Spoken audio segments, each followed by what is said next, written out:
देखो last lecture में हम लोगों ने न्यूक्लियर रिएक्शंस के बारे में पढ़ रहे थे, ऑलमोस्ट हो चुके हैं ये सारी बातें। एक छोटा सा पॉइंट और बचा हुआ है, और उसको समझने के लिए क्यू वैल्यू पे फिर से ध्यान दो। देखो किसी भी रिएक्शन का जो क्यू वैल्यू है, न्यूक्लियर रिएक्शन दो टाइप की हो सकती है, एक तो एक्सॉर्जिक और एक एंडोर्जिक। एक्सॉर्जिक रिएक्शन में हमें अपनी तरफ से एनर्जी देने की जरूरत नहीं है, बल्कि उस रिएक्शन में एनर्जी रिलीज होगी। एनर्जी रिलीज होगी in the form of kinetic energy, जिसको हम लेटर ऑन हीट के फॉर्म में यूज कर सकते हैं, जैसा कि न्यूक्लियर रिएक्टर में होता है। और दूसरे टाइप की रिएक्शन है एंडोर्जिक रिएक्शन। एंडोर्जिक रिएक्शन वो होंगी जिनका क्यू वैल्यू निगेटिव है। इसका मतलब एनर्जी रिलीज नहीं हो रही है इन केसेस में। इस केस में एनर्जी हमें देनी पड़ेगी, तभी वो रिएक्शन कंडक्ट होगी। तो एंडोर्जिक रिएक्शन अपने आप कंडक्ट नहीं होगी। एंडोर्जिक रिएक्शन कंडक्ट कराने के लिए हमको एनर्जी अलग से देनी पड़ेगी। तो कई बार ये क्वेश्चन बनता है इसमें कि अगर हमें एंडोर्जिक रिएक्शन कंडक्ट करानी है तो कितना एनर्जी हमें देना पड़ेगा। तो एक छोटा सा नोट करके और लिखते हैं इसमें,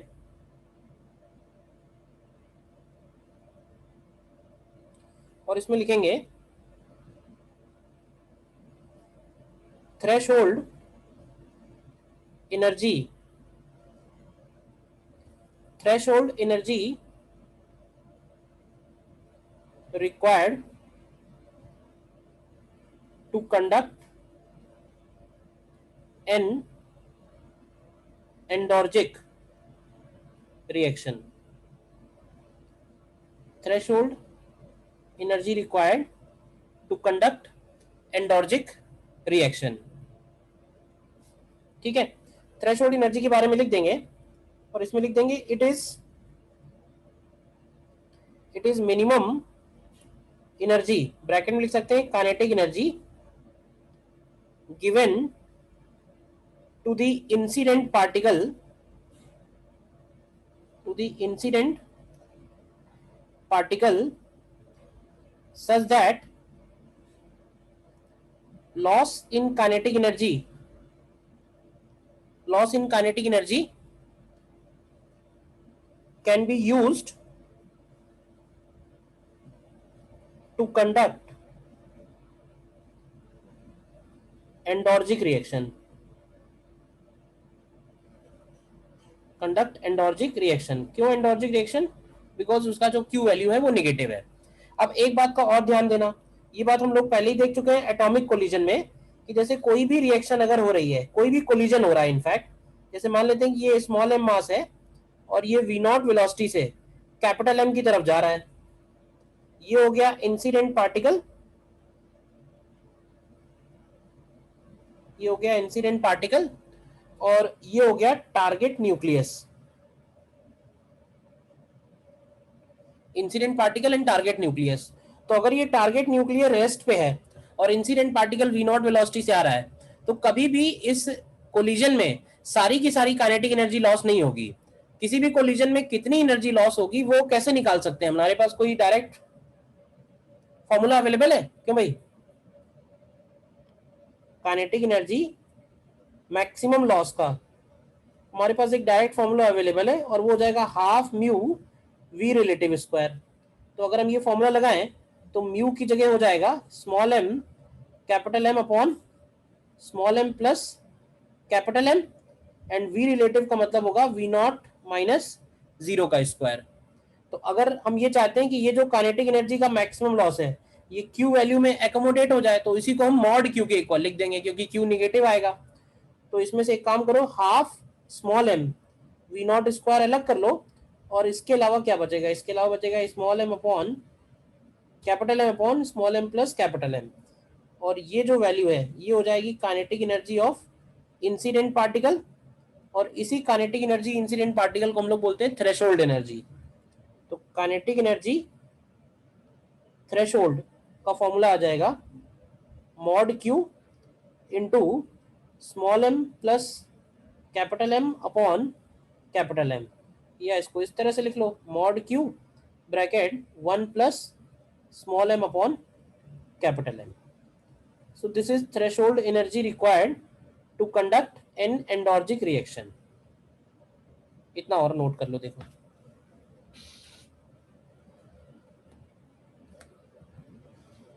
बोलिए, कोई डाउट है तो?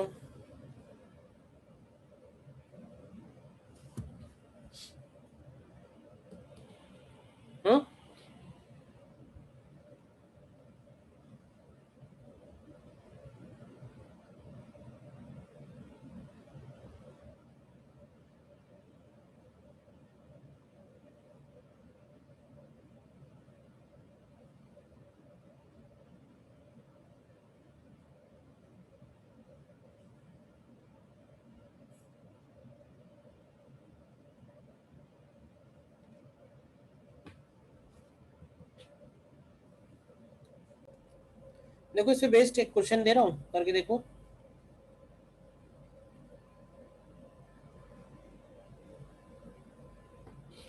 देखो नेक्स्ट क्वेश्चन है आपके सामने, सीधा डायरेक्ट क्वेश्चन है, वैसे कॉन्सेप्ट पता है तो। अब कह रहा है to activate the reaction n comma alpha with stationary B11। तो इसका मतलब ये हुआ कि कैपिटल M की वैल्यू यहाँ पे 11 है और स्मॉल m की वैल्यू यहाँ पे 1 है। ठीक है, तो हमारे पास फॉर्मूला है directly, kinetic energy threshold is equal to mod Q into 1 plus small m upon capital M। तो यहाँ से अगर हम मॉड Q निकालें तो वो हो जाएगा 4 into capital M upon capital M plus small m। तो देखो डायरेक्टली ये 11/3 आ जाएगा, यानी अप्रोक्सीमेटली 3.67 के आसपास। ठीक है ना। तो एनर्जी ऑफ दिस रिएक्शन अगर बोलेगा तो ध्यान रखना, अगर माइनस ऑप्शन होगा तो माइनस में देंगे। Energy of this reaction is -3.67 MeV। ठीक है, कोई डाउट किसी को? नहीं।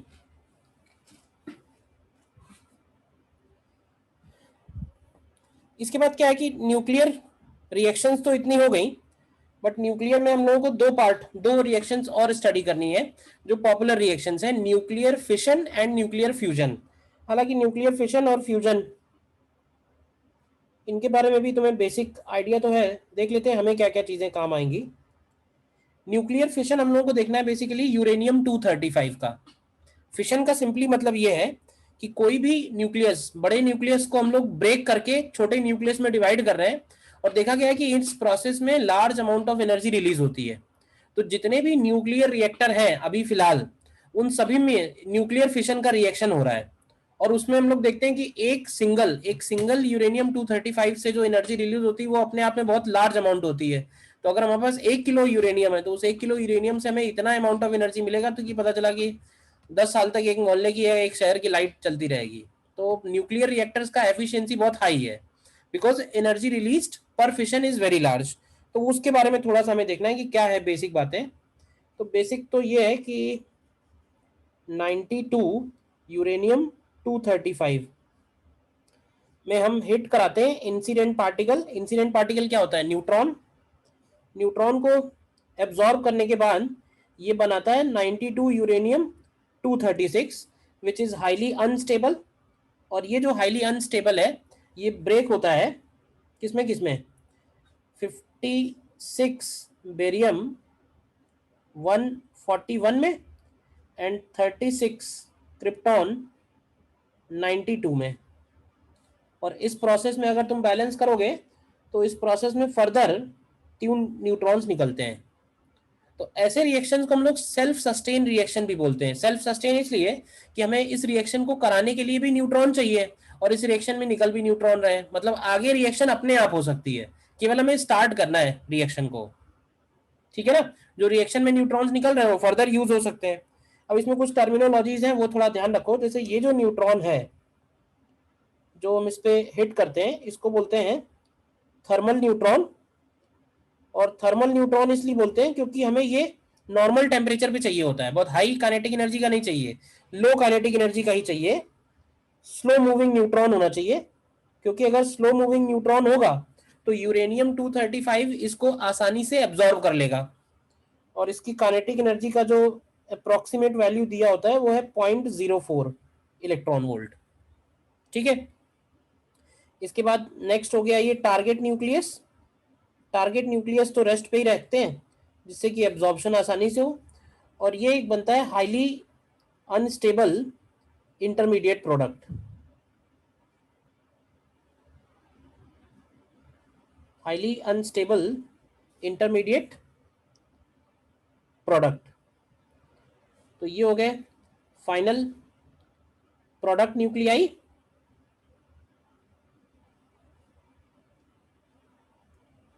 और ये इसमें निकले हैं आउटगोइंग पार्टिकल्स। तो दिखने में रिएक्शन वैसे ही है जैसे एक टिपिकल न्यूक्लियर रिएक्शन होती है, incident particle, target nucleus, product nucleus और आउटगोइंग पार्टिकल्स। हाँ, ये जो आउटगोइंग पार्टिकल्स निकलते हैं, अब क्योंकि ये रिएक्शन में निकलते हैं तो ये इनके पास हाई काइनेटिक एनर्जी है, तो ये जो है ये फास्ट मूविंग होते हैं, फास्ट मूविंग न्यूट्रॉन्स होते हैं। और अगर एक बार ये रिएक्शन कंडक्ट होती है तो इस एक बार रिएक्शन कंडक्ट होने से जो एनर्जी रिलीज होती है इट इज 200 MeV के पास पास, ठीक है ना। और ये जो 200 MeV है ये बेसिकली होती है, this is kinetic energy of products. Products में आ गए न्यूट्रॉन भी आ गए और प्रोडक्ट्स में बेरियम क्रिप्टन भी आ गए। मतलब ये जो 200 MeV है क्या, ये बेरियम क्रिप्टन और न्यूट्रॉन इन तीनों की मिला के टोटल काइनेटिक एनर्जी है एक तरह से। तो ये एक हाई वैल्यू है जिसकी वजह से ये रिएक्शन इतना पॉपुलर है, ठीक है। और क्या क्या बातें हमको ध्यान रखनी है इसमें। सबसे पहला पॉइंट तो मैंने इसमें यही बोला कि it is a self sustained. तो सेल्फ सस्टेन्ड वर्ड का मतलब क्लियर है अभी तुम्हें? सेल्फ सस्टेन्ड रिएक्शन है। सेल्फ सस्टेन्ड रिएक्शन का मतलब यही हुआ कि इसमें न्यूट्रॉन्स चाहिए रिएक्शन कराने के लिए और न्यूट्रॉन्स ही इसमें निकल भी रहे हैं।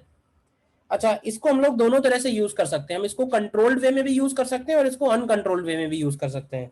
तो अगर हम इसको अनकंट्रोल्ड वे में यूज करते हैं तो ये कहलाता है अनकंट्रोल्ड चेन रिएक्शन। और uncontrolled chain reaction basically this becomes it becomes principle of atom bomb या न्यूक्लियर बम, जो भी कह लो। उसमें हमको ये तो है नहीं कि कंट्रोल अमाउंट में एनर्जी चाहिए, उसमें तो हमें लार्ज अमाउंट ऑफ एनर्जी जो है वो सडनली चाहिए। तो उसमें फिर जो भी न्यूट्रॉन्स निकल रहे हैं वो, जैसे एक पहली बार रिएक्शन हुई, मान लो एक पहले एटम से रिएक्शन हुई तो उससे 3 न्यूट्रॉन निकले, वो 3 न्यूट्रॉन फर्दर 3 यूरेनियम के साथ रिएक्शन कराते हैं तो फिर हर एक रिएक्शन में 3 न्यूट्रॉन मिलते हैं। तो इस तरह से 3 9 इस तरह से बढ़ते जाएंगे नंबर ऑफ न्यूट्रॉन्स। तो रिएक्शन भी जो है वो अनकंट्रोल्ड चेन रिएक्शन कहलाएगी, ठीक है। लेकिन अगर हम इसी को कंट्रोल वे में यूज करें तो कंट्रोल्ड चेन रिएक्शन में क्या करना होगा, हमको मान लो 3 न्यूट्रॉन निकल रहे हैं तो हम उसमें से क्या करेंगे, 2 न्यूट्रॉन्स को एब्जॉर्ब कर लेंगे और एक ही न्यूट्रॉन को छोड़ेंगे। तो क्या होगा कि अगर हर बार एक ही न्यूट्रॉन रिएक्शन कर रहा है तो रिएक्शन एक कांस्टेंट फॉर्म में चलेगी, मतलब कांस्टेंट रेट पे चलेगी और हमको constant amount of energy continuously मिलती रहेगी। तो ये जो कंट्रोल चेन रिएक्शन है it becomes principle of nuclear reactor.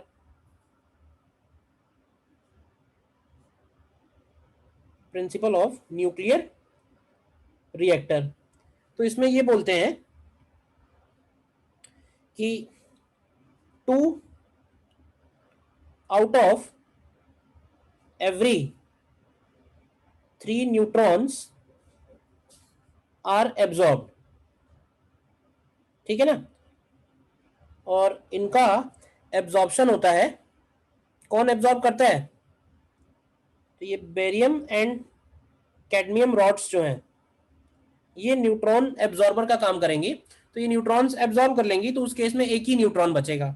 अब देखो ये भी होता है कि अगर एक ही न्यूट्रॉन बचा, अब क्योंकि ये न्यूट्रॉन फास्ट मूविंग है और हमें रिएक्शन कराने के लिए स्लो मूविंग चाहिए, तो हमें क्या करना होता है कि उस फास्ट मूविंग न्यूट्रॉन को स्लो मूविंग न्यूट्रॉन में बदलना होता है। तो उसके लिए हम क्या करते हैं कि इसका किसी हैवी न्यूक्लियस के साथ कोलिजन कराओ, कोलिजन में एनर्जी लॉस हो जाएगी तो ये स्लो मूविंग हो जाएगा। तो कोलिजन मतलब बोलते हैं कि इसको हम हैवी वाटर से पास करते हैं, ठीक है ना। एंड remaining neutron is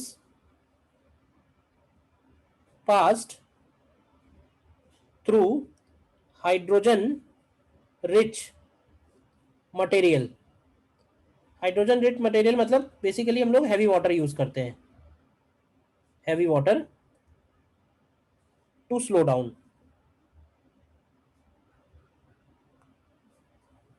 ठीक है ना। क्योंकि स्लो डाउन होगा तभी वो इजिली एब्जॉर्ब हो पाएगा, फास्ट मूविंग होगा तो इजिली एब्जॉर्ब नहीं हो पाएगा, ठीक है। अब जैसे देख रहे हो तुम कि भाई इस रिएक्शन के इतने फायदे हैं तो न्यूक्लियर रिएक्टर ही न्यूक्लियर रिएक्टर सब जगह बना दो, बेकार में पावर की समस्या ही खत्म हो जाए पूरे वर्ल्ड से। बट हम लोग क्या है कि एक सर्टेन नंबर से ज्यादा न्यूक्लियर रिएक्टर्स नहीं बना सकते हैं। उसके पीछे जो रीजन है वो रीजन है इसके जो प्रोडक्ट्स हैं।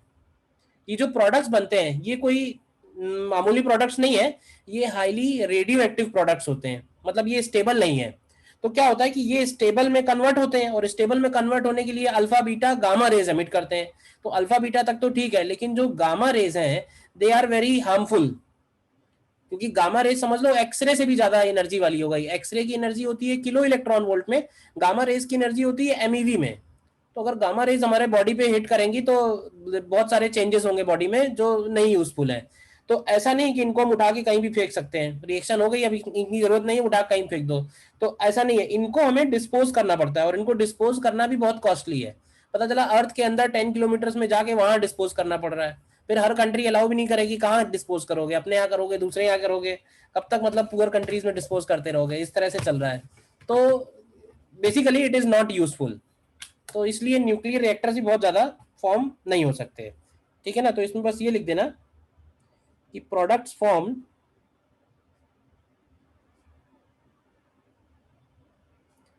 Are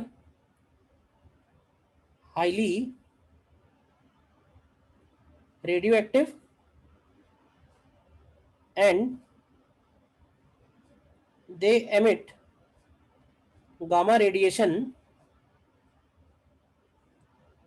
for a long time. मतलब ऐसा नहीं कि 2 4 5 10 दिन इनकी हाफ लाइफ हो, ईयर्स में है हाफ लाइफ। तो बहुत टाइम लेंगे ये स्टेबल बनने में, और तब तक ये गामा रेज एमिट करते रहेंगे। तो जिसकी वजह से जो है न्यूक्लियर फिशन हम एक पर्टिकुलर नंबर से ज्यादा नहीं करा सकते हैं, ठीक है। तो मैंने क्या है, मैंने तुमको एक बेसिक आइडिया दे दिया है कि what is nuclear fission, energy कितनी रिलीज हो रही है, प्रोडक्ट जो बन रहे हैं उनकी काइनेटिक एनर्जी कैसे है, सेल्फ सस्टेन का क्या मतलब है, अनकंट्रोल्ड है तो क्या है, कंट्रोल्ड है तो क्या है, किनको यूज करके न्यूट्रॉन्स एब्जॉर्ब करते हैं। एक तरह से बेसिक ओवरव्यू मैंने बताया है, ठीक है। जब कभी फुर्सत में होना एक बार, तो एक बार एचसीवी से या एनसीईआरटी से नहीं, एचसीवी से ही एक बार रीड कर लेना न्यूक्लियर फिशन वाला जो पैराग्राफ है। हालांकि डेटा बेस्ड क्वेश्चन का एक्सपेक्टेशन कम होता है, बट डेटा बेस्ड पूछा जा सकता है। तो एक बार अगर तुम रीड कर लोगे तो जो मेन मेन बातें हैं उसमें से और नोट कर लेना कॉपी में ही, जो तुम्हें लगता है कि पॉइंट है वो पॉइंट एक बार मेंशन जरूर कर लेना, ठीक है। बोलिए। Yes sir. Okay, yes sir. ठीक है। तो न्यूक्लियर फिशन तो हो गया, but nuclear fission is not so easy. तो न्यूक्लियर दूसरा जो रिएक्शन है, next heading is nuclear fusion. बोलते हैं कि nuclear fusion is far better than nuclear fission. तो पहले ही समझते हैं कि ऐसा क्यों है, क्या रीजन है इसका। तो इसका रीजन समझने के लिए हम लोग एक ग्राफ बनाते हैं, और ये ग्राफ हम लोगों ने पहले बनाया था binding energy per nucleon versus mass number का। Binding energy per nucleon versus mass number का। तो ये ग्राफ तो वैसे आर्बिट्रेरी ग्राफ ही है, पॉइंट्स के फॉर्म में था, मैं ऐसे ही बस बना देता हूँ समझाने के लिए। इस तरह से मान लो ये ग्राफ है, ठीक है ना, अलग अलग पॉइंट्स आ रहे हैं। अब सबसे पहले बात ये आती है कि जो न्यूक्लियर फिशन है वो कौन से न्यूक्लियाई का होगा। किसी भी न्यूक्लियाई का होगा न्यूक्लियर फिशन, या कुछ स्पेसिफिक न्यूक्लियाइज का होगा। तो देखो कोई भी न्यूक्लियर रिएक्शन जो अपने आप हो रही है जिसमें क्यू वैल्यू पॉजिटिव है, वो तभी होगी जब उसके जो प्रोडक्ट्स हैं वो रिएक्टेंट्स के कंपैरिजन में ज्यादा स्टेबल हो। प्रोडक्ट्स रिएक्टेंट्स के कंपैरिजन में ज्यादा स्टेबल हो, केमिस्ट्री में भी यही बात बोलते हो। तो देखो स्टेबिलिटी तो हम लोग इसी ग्राफ से नापते हैं। तो ऐसा तभी पॉसिबल है जब यहां कहीं एक्स हो, और एक्स जो है वो ब्रेक होके वाई और जेड बनाए। ध्यान से देखना, एक्स ब्रेक होके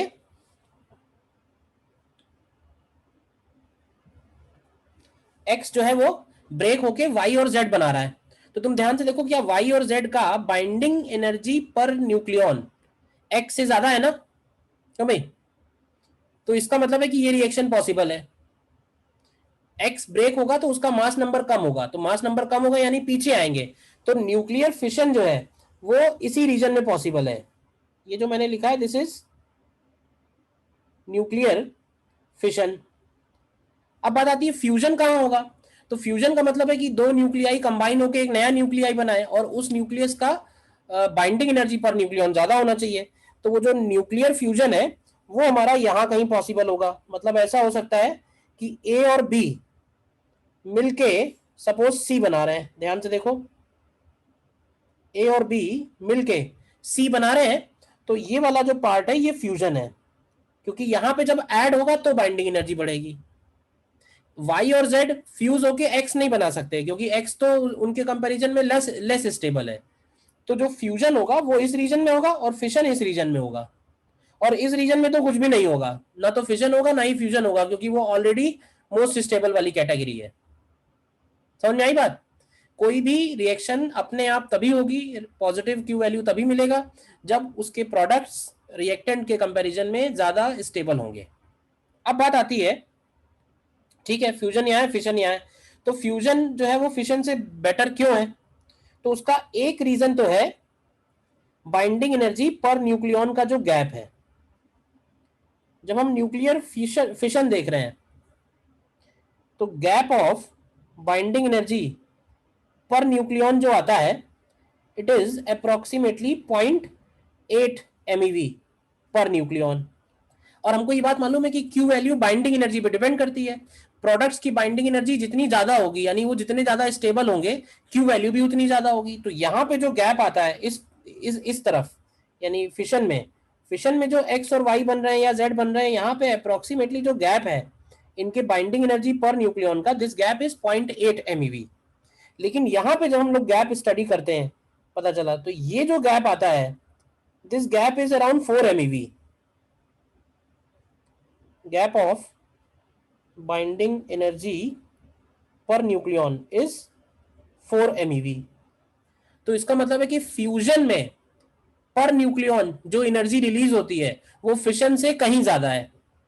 तो पहला रीजन तो यही है कि फ्यूजन में हमको और भी ज्यादा एनर्जी मिल रही है। मतलब 1 किलो यूरेनियम है और 1 किलो प्रोटॉन है, मतलब ड्यूट्रॉन है, उनके फ्यूजन में जो एनर्जी का जो डिफरेंस होगा वो जो है कितने टाइम्स होगा, 10 टाइम्स 8 टाइम्स के आसपास होगा। ठीक है ना, सॉरी 5 टाइम्स के आसपास होगा। तो energy release in fusion is much greater than that of the fission. तो एक पॉइंट तो यही लिख लो, ये ग्राफ बना के लिखना, energy released per nucleon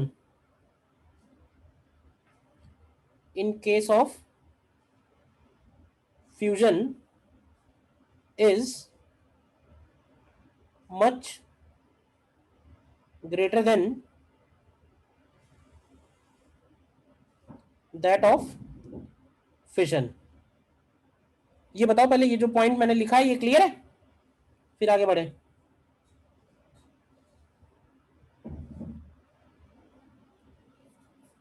normally दो रीजन बोलते हैं कि fusion is better than fission के, दो रीजन है। तो इसमें से एक रीजन तो ये हो गया एनर्जी वाला, दूसरा जो रीजन है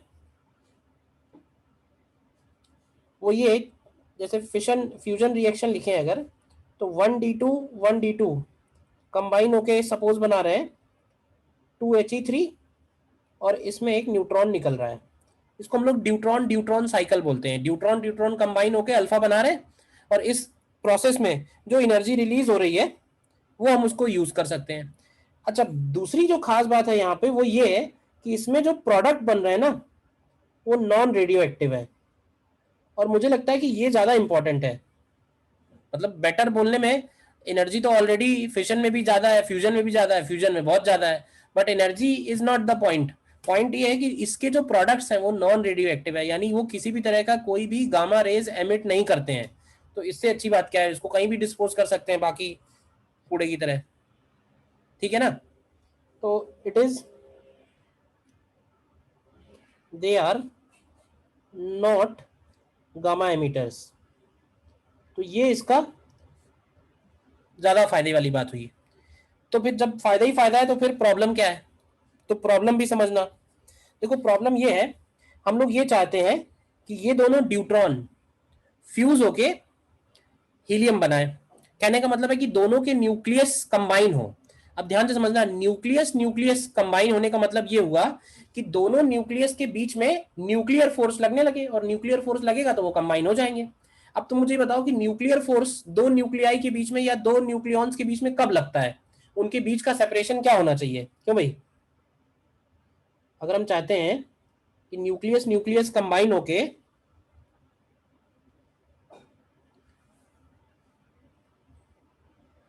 एक नया न्यूक्लियस बनाए, तो ये बताओ कि उनके बीच का गैप क्या होना चाहिए?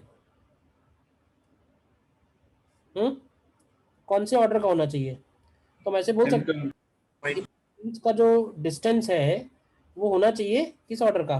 10⁻⁻15 मीटर के ऑर्डर का होना चाहिए। अब जरा ध्यान से देखना, अब हम चाहते हैं कि ये दो पॉजिटिव चार्ज हैं और इनके बीच का गैप 10⁻⁻15 हो जाए।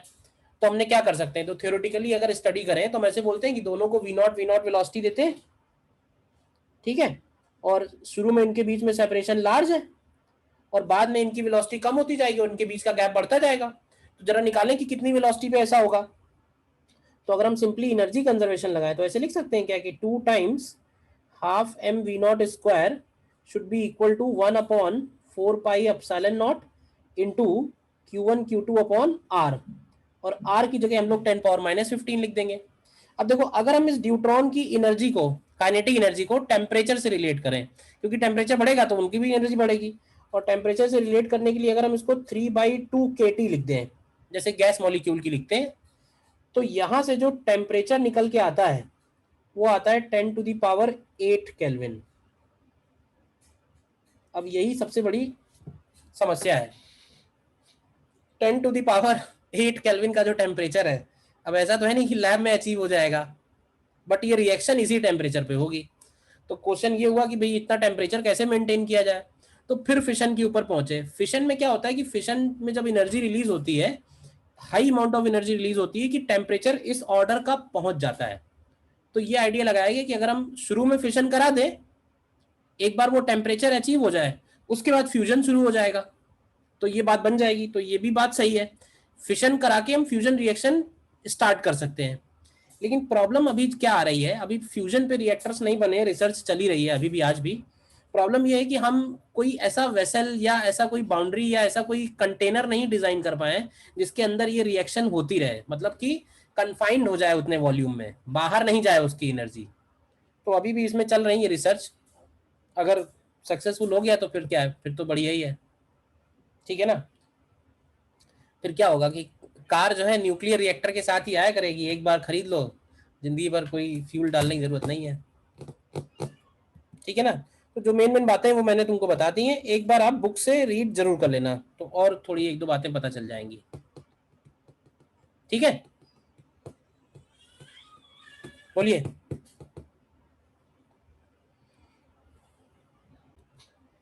नेक्स्ट इसमें एक पैराग्राफ आईआईटी में है, आया हुआ है, ये जरा करके देखो, रीड करो इसको ध्यान से और क्वेश्चंस ट्राई करो, बताओ। हाँ, इसमें आपने देखा, पढ़ लिया एक बार?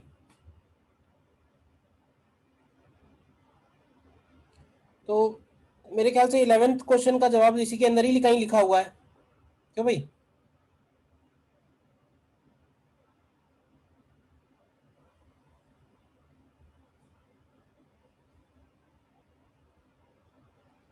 In the core of nuclear fusion reactor the gas become plasma because of, तो because of high temperature।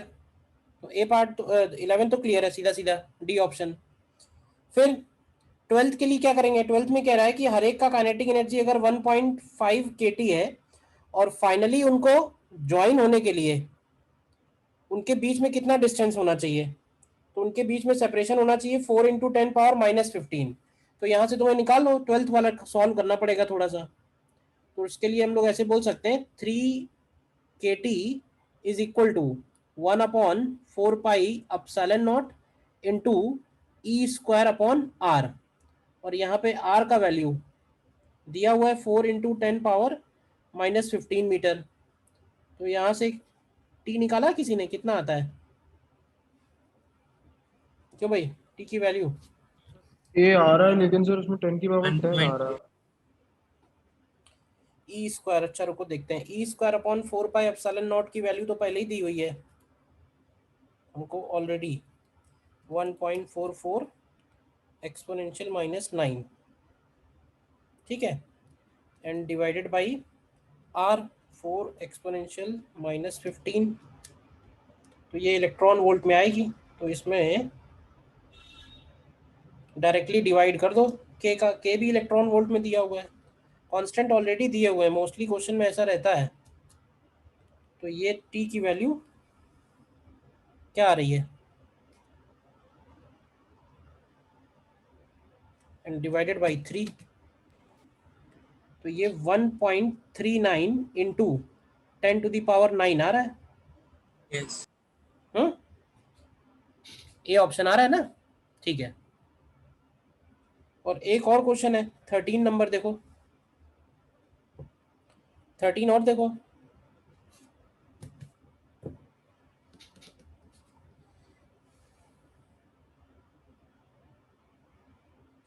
Thirteen में कह रहा है results of calculation for 4 different design दी हुई है रिएक्टर का।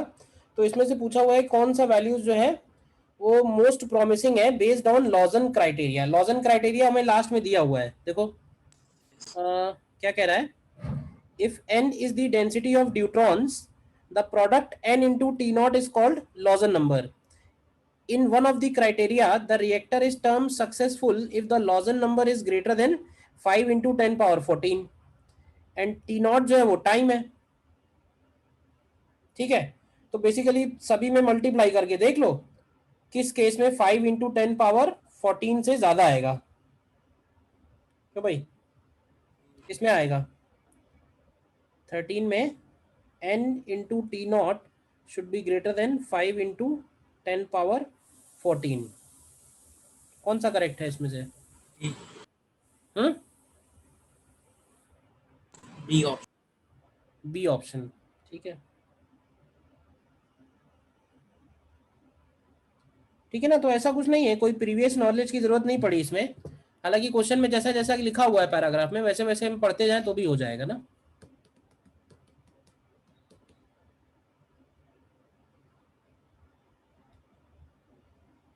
क्लियर है क्वेश्चन ये?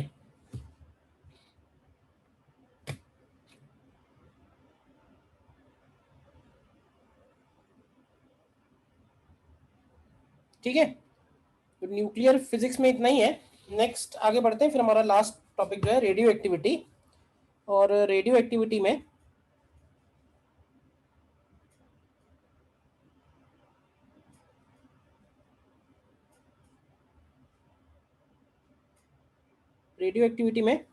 सबसे पहले हम लोग लिखेंगे डिफरेंट टाइप्स ऑफ डीके। देखो कोई भी अनस्टेबल न्यूक्लियस अगर है तो वो स्टेबल न्यूक्लियस में बदलने के लिए फिशन में पार्टिसिपेट कर सकता है, फ्यूजन में पार्टिसिपेट कर सकता है, but obviously fusion is not so easy. तो ऐसे बोल सकते हैं फिशन हो सकता है उसका, या फिर वो न्यूक्लियस स्टेबल में कन्वर्ट होने के लिए अल्फा बीटा पार्टिकल्स एमिट करेगा। तो अल्फा बीटा पार्टिकल एमिट करने में क्या होता है कि बारी बारी से वो धीरे धीरे उस पर्टिकुलर स्टेबल वाली रेंज में पहुंचता है जहां पे स्टेबल न्यूक्लियाई प्रेजेंट है उसके करस्पॉन्डिंग। तो हालांकि क्या है ना कि सारे एलिमेंट्स के लिए सीरीज फिक्स है कि मतलब वो कौन सा एलिमेंट है तो वो अल्फा एमिट करने वाला है या बीटा एमिट करने वाला है, वो अलग अलग सीरीज है। हो सकता है तुमने केमिस्ट्री में डिटेल में पढ़ी हो, शायद हमारे में जरूरत नहीं पड़ेगी वो सीरीज याद रखने की, बट हाँ उनके पीछे का जो फिजिक्स है वो थोड़ा सा स्टडी करना है कि अगर अल्फा डीके हो रहा है तो मोमेंटम कैसे कंजर्व है, कितना काइनेटिक एनर्जी है, इस तरह से। तो कौन कौन से डीके हैं वो पहले लिखते हैं। तो डीके है, पहला डीके है अल्फा डीके, दूसरा डीके है बीटा डीके। अच्छा बीटा डीके या बीटा माइनस डीके, इनका मतलब एक ही है। थर्ड है पॉजिट्रॉन एमिशन, पॉजिट्रॉन एमिशन को हम लोग बोलते हैं beta plus decay. Positron emission मतलब beta plus decay. Then fourth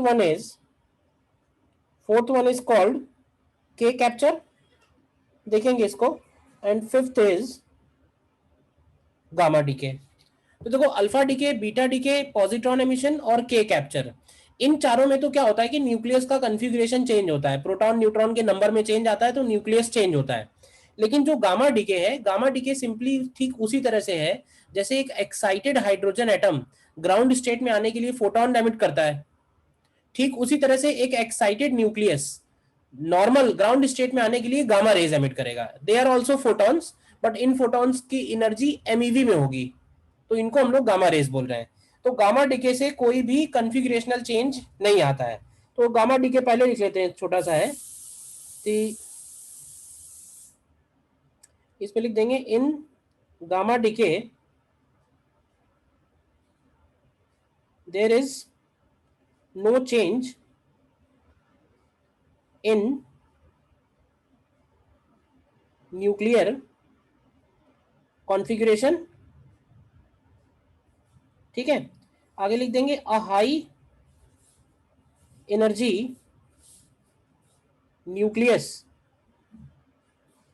a high energy nucleus returns to ground state by emitting excess energy, by emitting excess energy in the form of gamma photons। ठीक है, तो अगर इस reaction को हमें reaction की form में दिखाना हो तो इसको हम ऐसे लिखते हैं, सपोज हाई एनर्जी वाला न्यूक्लियस है वो ए स्टार हो गया, तो ए स्टार कन्वर्ट होगा नॉर्मल स्टेट ए में और गामा रेज एमिट होंगी। ठीक है ना, जिनका एनर्जी एमईवी में होगा। तो गामा डीके के लिए तो बस इतनी इंफॉर्मेशन काफी है। अल्फा बीटा गामा इन तीनों रेज में कंपैरिजन करना हो तो गामा रेज सबसे ज्यादा पावरफुल है। They can penetrate any surface due to higher energy। तो इनसे बचने के लिए भी जैसे न्यूक्लियर बंकर्स होते हैं, तो न्यूक्लियर बंकर्स क्या पता चला अर्थ के अंदर नीचे 1-2 किलोमीटर नीचे जाके वहां पे कंक्रीट का पूरा बनाते हैं स्ट्रक्चर, तब वो स्ट्रक्चर जाके हमें हो सकता है न्यूक्लियर बॉम्ब से बच पाए। ठीक है ना, बिकॉज ऑफ गामा रेज। तो इसमें सबसे पहले स्टार्ट करते हैं हम लोग अल्फा डीके। देखो इसमें मैं कुछ बातें पूछता जा रहा हूँ, बताते भी जाओ और नोट भी करते जाओ। सबसे पहले ये बताओ कि अल्फा डीके अगर हो रहा है, अल्फा डीके का मतलब होता है 2He4। ठीक है ना, अल्फा पार्टिकल को हम सिंपली हीलियम न्यूक्लियस भी बोल सकते हैं। हीलियम न्यूक्लियस को ही अल्फा पार्टिकल बोल रहे हैं। तो अगर हीलियम न्यूक्लियस किसी पर्टिकुलर न्यूक्लियस में से निकल गया तो सबसे पहले बताओ कि उसके Z और A पे क्या इफेक्ट पड़ेगा, बताओगे? Z के बारे में -2 और A -4। तो ठीक है, Z डिक्रीजेस बाई 2 हो जाएगा और A डिक्रीजेस बाई 4 हो जाएगा, करेक्ट। अच्छा, फिर मेरा क्वेश्चन ये है, what about number of protons and number of neutrons? तो number of protons decreases by 2, number of neutrons also decreases by 2, तभी तो टोटल 4 कम हो गया। 2 प्रोटॉन और 2 न्यूट्रॉन कम हो गए, तो टोटल जो है 4 कम हो गया। और लास्ट पॉइंट मुझे ये बताओ कि N/P रेशियो पे क्या इफेक्ट पड़ेगा, बताएगा कोई? N/P रेशियो मतलब number of neutrons and number of protons का रेशियो, इस रेशियो पे क्या इफेक्ट पड़ेगा?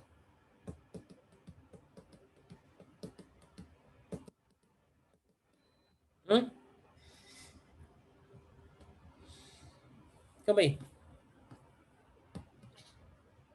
Number of protons and number of neutrons N/P ratio पे क्या इफेक्ट पड़ेगा? कोई जवाब?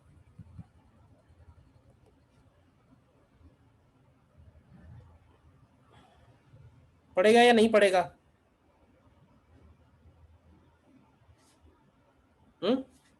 फर्क तो पड़ेगा, फर्क पड़ेगा, हो जाएगा, बढ़ेगा, इंक्रीज हो जाता है N/P ratio, N/P ratio increase increase हो जाएगा। अब बताओ इंक्रीजेस कैसे लिख दिया मैंने, इसमें कोई डाउट है तो समझाओ। देखो है क्या ना, अल्फा पार्टिकल एक बड़ा पार्टिकल है, अल्फा पार्टिकल मतलब बड़ा पार्टिकल हो गया। तो अल्फा पार्टिकल जिस न्यूक्लियस से निकलेगा वो भी कोई छोटा मोटा न्यूक्लियस नहीं होगा, वो भी हैवी न्यूक्लियस होगा। अब क्या होता है कि हैवी न्यूक्लियस में अगर हम लोग जाएं तो हैवी न्यूक्लियस के केस में ऑलरेडी जो N है वो P से ज्यादा है, तो अगर n p से ज्यादा है तो n minus two upon p minus two की वैल्यू n अपॉन p से ज्यादा होगी। अभी तुम मैथमेटिकली प्रूफ करो या नहीं करो, बट वैल्यूज रख के चेक तो कर ही सकते हो ना। कोई भी नंबर लेके रैंडम चेक कर लो, provided n is greater than p, और हम न्यूमरेटर और डिनोमिनेटर को दोनों को दो दो कम कर रहे हैं, तो ये वैल्यू जो है वो पहले वाली वैल्यू से इंक्रीज हो जाएगी। कोई भी वैल्यू रख के तुम रैंडम चेक कर सकते हो, तो इसको ध्यान जरूर रखना, ठीक है। अच्छा, रिएक्शन को हम लोग कैसे लिखेंगे? तो रिएक्शन को इस तरह से लिखेंगे, Z एक्स ए कन्वर्ट होगा, ध्यान से देखना, Z माइनस टू वाई ए माइनस फोर में एंड प्लस 2He4। तो इस रिएक्शन का Q वैल्यू क्या लिखेंगे?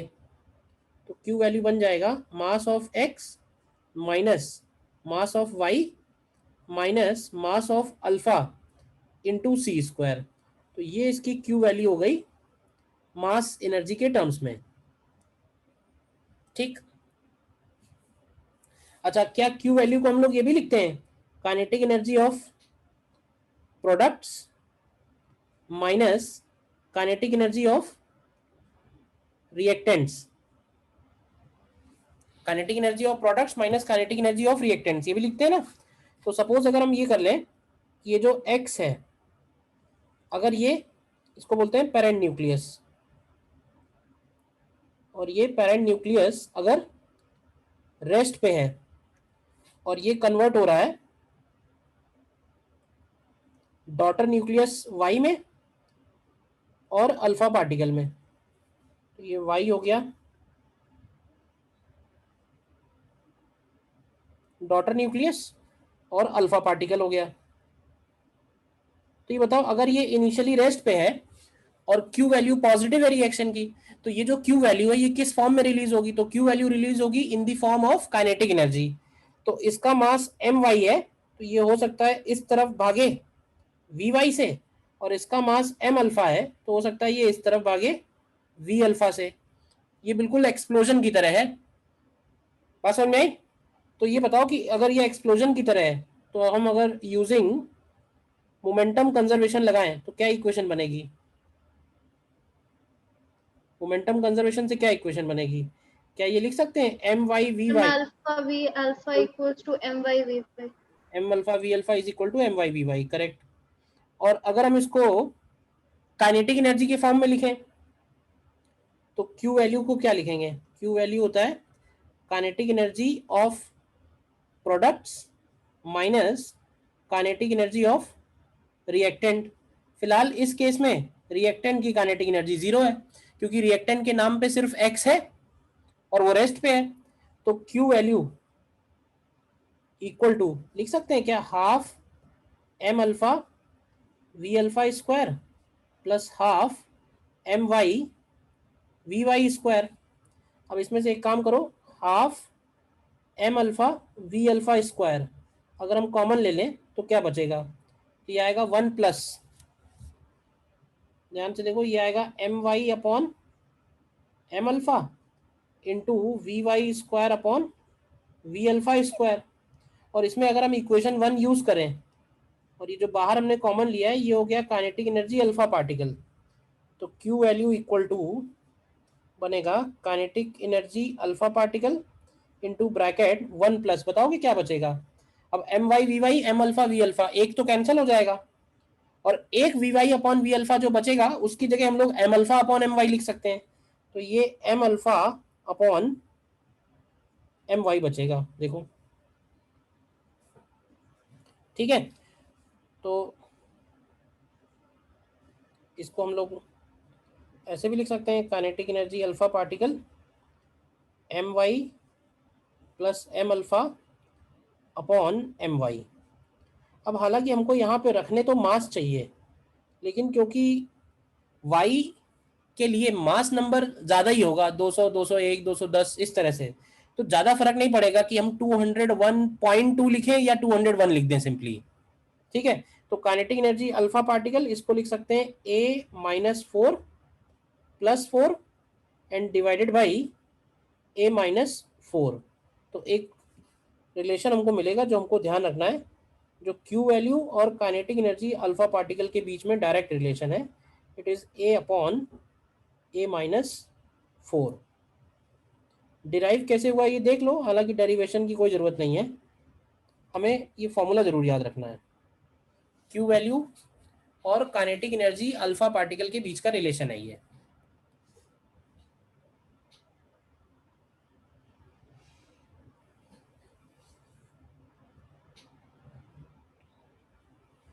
क्यू वैल्यू और काइनेटिक एनर्जी अल्फा पार्टिकल के बीच का रिलेशन है ये।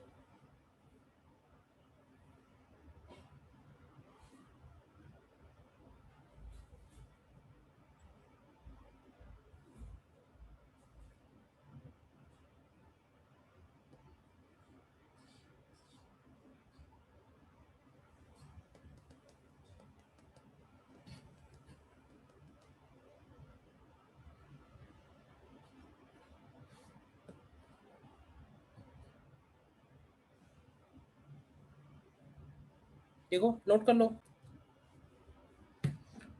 कोई पॉइंट इसमें जो नहीं क्लियर हो। मोमेंटम कंजर्वेशन और क्यू वैल्यू का ये वाला रिएक्शन लगाया। क्यू वैल्यू को हम लोग काइनेटिक एनर्जी के फॉर्म में भी लिख सकते हैं और मास एनर्जी के फॉर्म में भी लिख सकते हैं। तो ये रिलेशन हमको जरूर ध्यान रखना है, अल्फा पार्टिकल का काइनेटिक एनर्जी और क्यू वैल्यू का। एक बात और ध्यान रहे कि ये जो फॉर्मूला हम लोगों ने डिराइव किया है, ये तब डिराइव किया है जब ये रेस्ट पे है, ठीक है ना, मतलब जो कंडीशन है वो तुम्हारे सामने है, ठीक है। देखो इसमें फिर एक क्वेश्चन करके देखते हैं।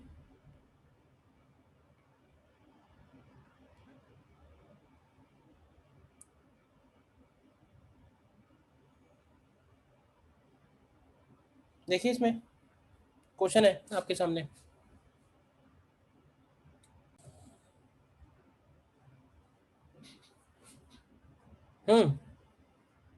निकाला है इसमें कुछ। देखो इसमें क्या कह रहा है, a nucleus X initially at rest undergoes an alpha decay according to the equation. तो सबसे पहले हमें ए और जेड का वैल्यू निकालना है। तो ए और जेड का वैल्यू तो आ जाएगा आसानी से भाई। ए का वैल्यू जो होगा वो 228 प्लस 4 हो जाएगा, यानी कि 232। और जेड का जो वैल्यू है वो 92 माइनस 2 हो जाएगा, यानी कि 90। तो ए ऑप्शन तो ये हो गया। फिर बी पार्ट में, the alpha particle produced in the above process is found to move in a circular track of radius 0.11 metre in a uniform magnetic field 3 tesla. Find the energy release during the process and binding energy of. देखो R और B में हमारे पास एक relation है ना, R equal to m v upon q B का। और एम वी को भी हम लोग लिख सकते हैं, अगर काइनेटिक एनर्जी के फॉर्म में लिखें तो अंडर रूट 2m के E upon q B. Q B की जगह 2e हो जाएगा और बी। तो यहाँ से जरा काइनेटिक एनर्जी निकालो, क्या आएगी अल्फा पार्टिकल की। देखो जरा कैलकुलेशन है।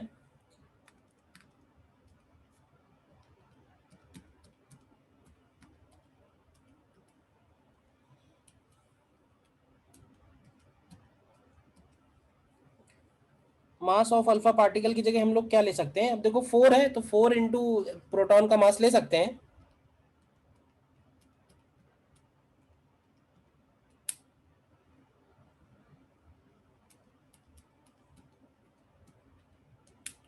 तो मेरा जो आंसर आ रहा है उससे 5.21 MEV आ रहा है। आ रहा है ये किसी और का भी अल्फा पार्टिकल का। तो क्यू वैल्यू क्या हो जाएगी, तो क्यू वैल्यू को हम लोग डायरेक्ट लिख सकते हैं। Q value is equal to kinetic energy of alpha particle into A upon A-4।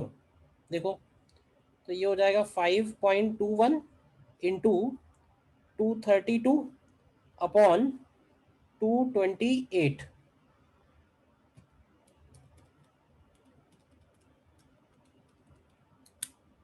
तो ये वैल्यू आती है 5.30 MEV, ठीक। अब देखो y का मास दिया है, अल्फा पार्टिकल का मास दिया है, x का मास निकालना है। तो x का मास हम लोग निकाल सकते हैं q वैल्यू को अगर मास के फॉर्म में लिखें तो हो जाएगा mx minus my minus m alpha into c square. C square की जगह 931 आ जाएगा। तो यहाँ से अगर हम mx निकालें क्या आएगा? तो mx की वैल्यू बनेगी my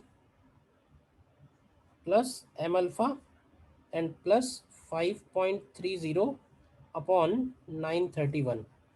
तो देखो क्या आएगा,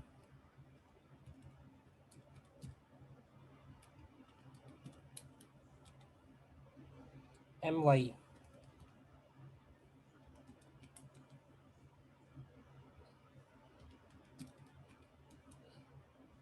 तो ये आता है 232.038 AMU में आ रहा है।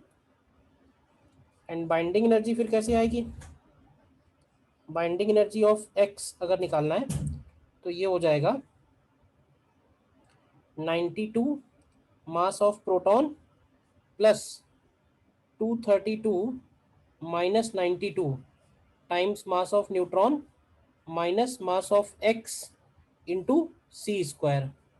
रखो ये क्या आएगा, तो इससे यहाँ से बाइंडिंग एनर्जी मिल जाएगी। कर लो कैलकुलेशन। क्वेश्चन बहुत सीधा सा था, लिखा बहुत कुछ है बट क्वेश्चन बिल्कुल सीधा सीधा है। जो बिल्कुल कॉन्सेप्ट पढ़े हैं एग्जैक्टली कॉन्सेप्ट के ऊपर है।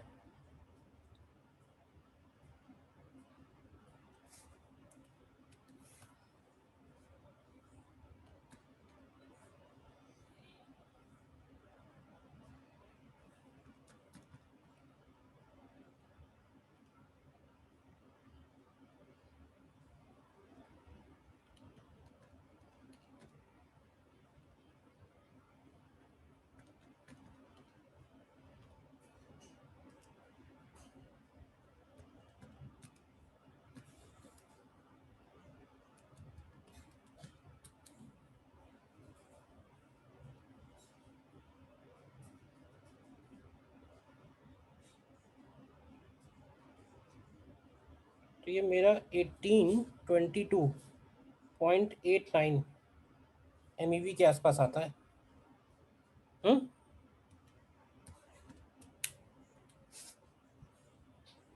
ठीक है,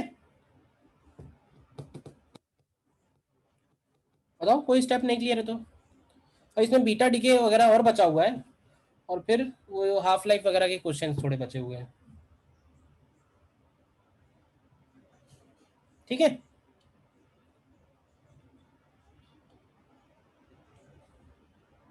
तो आज इस लेक्चर में इतना ही रखते हैं।